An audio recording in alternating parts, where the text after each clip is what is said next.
I've abandoned my child. I will never backslide. I will never backslide. I was lost, but now I am found. I was lost, but now I'm found. I have abandoned my child. Say it, say it. I've abandoned my child. Say it louder, say it louder. I've abandoned my child! I've abandoned my child! I've abandoned my boy!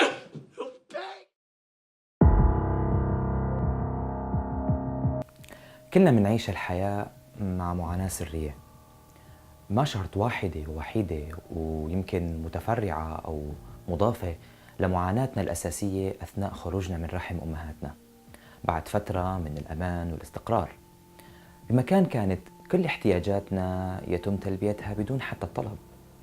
خرجنا إلى مكان هائل الاتساع ومليء بالتغيرات والتناقضات، ولهالسبب مو غريب وقت نتألم أو نشعر بالمعاناة نشعر أيضاً برغبة في أنه نضم حالنا ونرجع لوضعية الجنين. جينا إلى الحياة لمكان يبدو فيه آبائنا وأمهاتنا سعداء بقدومنا حياة، على الرغم من القلق بخصوص الرحلة القادمة، ولطالما كان في كتير من الصعوبات بكل زمان ومكان على طريق هالرحلة. أكثر الصعوبات عمقاً وتأثيراً اللي منواجهها بمرحلة الطفولة خاصةً. يمكن وقت كنا أطفال كان عنا أم عصبية جداً وغير متقبلة لعدم خضوعنا وتعودنا السريع على الأكل لحالنا، قضاء حاجتنا لحالنا، أو حتى النوم لحالنا. أو يمكن تجاهلت مشاعرنا المضطربة جداً بعد الدخول للمدرسة لأنها مشغولة بصعوباتها، وكانت مثلاً غارقة بحزن عميق وشاردة البال عننا، يتملكها شعور بأنها ما حققت صورة الحياة المثالية اللي رسمتها عن حياتها لما حتصير امرأة في مجتمع بياخذ من المرأة أكثر بكتير مما بيعطيها. يمكن كان عنا أب غاضب وقلق لظروف مالية ضيقة، أو شعور عميق بالتردد اتجاه العمل اللي عم بيقوم فيه. يمكن بلحظات ضعف مع حالة عدم إدراك مستمرة مارس عنف مستمر أو متقطع ضدنا. صعوبات مستمرة حتى مع تقدم العمر. يمكن نعرف صديق بيشعر أنه ما عاد يطيق الحياة مع حبيبته أو زوجته بعد 5 سنوات من العلاقة، لكنه بنفس الوقت ما بيمتلك الجرأة الكافية لإنهاء العلاقة، وعم يعيش عذاب نفسي حقيقي ويمكن عقدة ذنب تجاه شريكة حياته. وبدون ما تعرف كل هالشي عنه، فجأة تجد نفسك أمام صراخه وتأنيبه الغاضب إلك لسبب بنظرك تافه ولا يستحق كل هالغضب حقيقة. يمكن عنا صديقة تشعر برغبة ملحة تصير مشهورة، ظنا منها أنها حتعوض الحب أو الاحترام اللي نقصها من أحد والديها.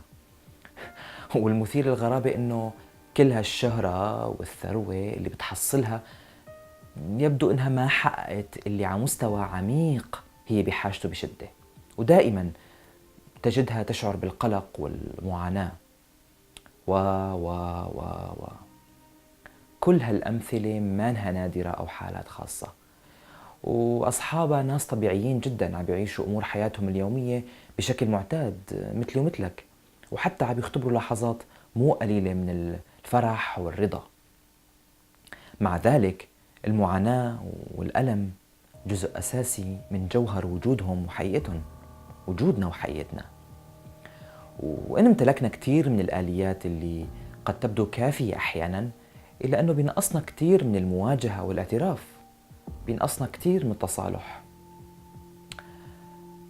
في الشرق البعيد من خريطتنا الاعتيادية ثنائية الأبعاد، مواجهة المعاناة والاعتراف فيها وحتى عناقها كان متبنى بديانات وثقافات عظيمة مثل البوذية، اللي أحد أهم جذور تعاليمها متعلقة بالسافرينج أو المعاناة، الشيء اللي حكينا عنه من شوي، أو الامبيرمننس أو مبدأ الزوال، واللي بيحكوا فيه إنه كل شيء مؤقت ومعرض للزوال والانحلال حقيقة.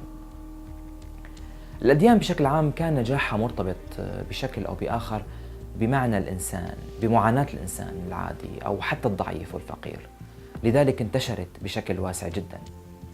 البوذية أثرت على ملايين الناس في الشرق خاصة في الماضي، يمكن ملاحظة الشيء بطريقة الحياة الهادئة، طقوس الشاي لتأمل القمر، شكل العمارة البسيط والتأملي، الحياة الزاهدة ماديا ونفسيا.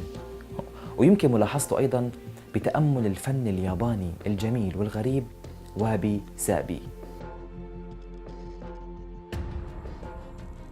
تعاليم الديانة البوذية أحد جذور هالفن بتوفر تعاليم نافذة للاعتراف بالمعاناة التي تعتري أرواحنا، لتقبل عدم الكمال. هالشي في جمال وصفاء، وصول لحالة رضا وهدوء في وسط محيط الحياة المضطرب، بعكس ما بيوحي لنا العالم الحديث المهووس بتسليع الكمال وترويج فكرة أنه موجود ومتاح للجميع. وابي سابي فن يرينا أن هنالك جمال في الأحداث غير المخطط لها والمؤسفة، بالإضافة للأحداث اللي بتظهر ضمن ما كنا دائما نتمنى له أن يمتلك نظام وترتيب معين. وابي سابي بشكل ما يدعونا لتقبل مشاكلنا وأن نكون شجعان في مواجهتها، وبيظهر دائما ما نحاول جاهدين في إخفاء كل يوم، أن هنالك ألم في داخلنا، هنالك تشققات في أرواحنا، نقص أساسي، وبدل ما نخبيه ونهرب من مواجهته، يمكن دائما محاولة تأمله والاعتراف فيه والتعلم منه.